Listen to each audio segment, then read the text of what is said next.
So today, as you can tell by the title of the video, we're going to be doing a little study the Bible with me session, a really quick study. Before we start reading anything, grab your Bibles, grab a water, grab a notebook, some pens, highlighters, sticky notes, whatever you need, and let's read the Bible together. So today, we're going to be reading John 2, verses 1 through 12. And you might be familiar with this famous miracle. It's water turned to wine. I'm going to be reading the New King James Version in English. Let's just get started. I'm going to read it and then we're going to talk about each couple of verses. On the third day, there was a wedding in Cana of Galilee, and the mother of Jesus was there. Now both Jesus and his disciples were invited to the wedding. So let's talk about verse 1 and verse 2. What I wrote down on my little tablet is that the invitation of Jesus to this wedding, as we read the story and we continue to read, you might already know what happened. Basically, water was turned into wine. When we invite Jesus into our lives, he transforms us and he doesn't leave us the same way. He performs miracles. So the invitation of Jesus to this wedding says something about what can happen to us when we decide to let Jesus into our lives, when we invite him into our hearts. And when they ran out of wine, the mother of Jesus said to him, "They have no wine." Jesus said to her, "Woman, what does your concern have to do with me? My hour has not yet come." His mother said to the servants, "Whatever he says to you, do it." So we see that they ran out of wine. And maybe that doesn't sound like a big deal. Maybe we're probably thinking, why did the mother of Jesus even bother him with this small little issue? Well, if we look into the historical context, I did some research, I looked at some commentaries, and apparently running out of wine at a party was a big social mistake back then, and it could honestly shame the married couple, for a very long time if people found out that they ran out of wine before the party was over. And hosts back then who failed to provide food and water at a party that they invited you to brings them a lot of shame and dishonor. So let's just take that into consideration when we think about, why did Mary care, and then why did Jesus do this miracle for this couple? Now there were set there 6 water pots of stone, according to the manner of purification of the Jews, containing 20 or 30 gallons apiece. Jesus said to them, "Fill the water pots with water." And they filled them up to the brim. Okay, now I have a lot to say about this small portion, so let's just get into it. We see here that Jesus begins his miracle with what was already there. What did they already have? They had 6 water pots. Why didn't he create more water pots so they had even more wine? We don't know, but all we know is that he worked with what was available, what was already there. We know that Jesus could have performed the miracle himself. He could have done it himself. He's Jesus. He could do anything. He didn't need the servants, but he used the servants. He wanted to include the servants into this blessing of being able to witness the miracle of Jesus. The miracle was done after an act of obedience. This is a really crazy thing to like, if you think about it, this is insane, because what happens to us in our lives after we show Jesus, after we show God that we're obedient?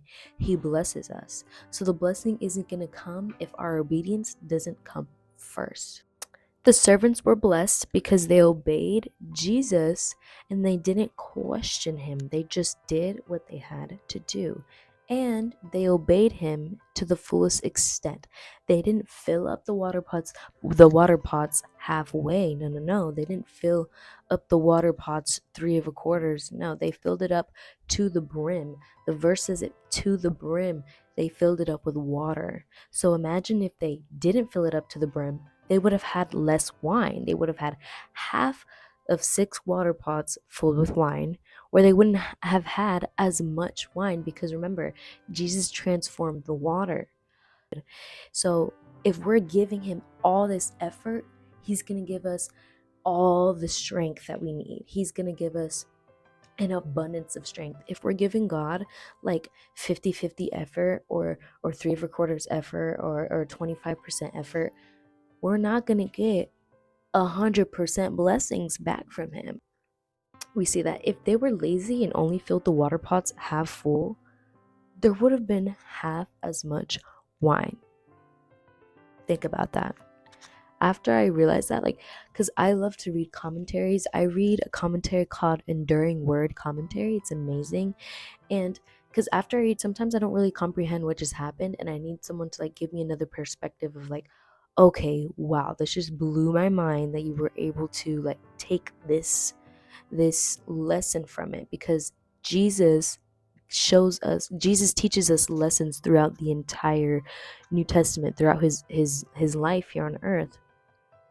So when I was reading that, I didn't notice it until I thought about, like, wow, imagine if the servants weren't fully obedient. Imagine if they were only 50% obedient. There wouldn't have been 100% blessings. It would have been 50% blessings. So we need to be like these servants, be obedient, don't question him, and give it our all. Do it to the best of our abilities. If we're going to serve God to the brim. If we're going to worship God to the brim. If we're going to be obedient to the brim. And he said to them, "Draw some out now and take it to the master of the feast." And they took it. When the master of the feast had tasted the water that was made wine, and did not know where it came from, but the servants who had drawn the water knew, the master of the feast called the bridegroom, and he said to him, "Every man at the beginning sets out the good wine, and then when the guests have well drunk, then the inferior. You have kept the good wine until now." That quote, "You have kept the good wine until now." That is exactly what God does in our lives. With God, there's always something better to come next. The best is yet to come, because think about it. Even if we feel like the blessing right now is good, God has something better for us maybe a year later, or something better for us only a week later or a month later. But think about it. It doesn't just go there. We feel like this is good. Just wait until we get to heaven. The best is yet to come. You have kept the good wine until now. They thought it was good then, it got better, and that's exactly what God does in our lives. This beginning of signs Jesus did in Cana of Galilee and manifested his glory, and his disciples believed in him. After this, he went down to Capernaum, he, his mother, his brothers, and his disciples, and they did not stay there many days. So that is the end of this section. What I took from this passage mostly is that the water could symbolize a relationship, or the relationship with Jesus that we had under the old covenant. And then the wine is our relationship with Jesus now under the new covenant. The good wine. We thought the wine was good before. No, it's even better. Now the good wine is here. I'm going to read something the commentary said. It said, "The wine was after the water, just like the new covenant is after the old covenant.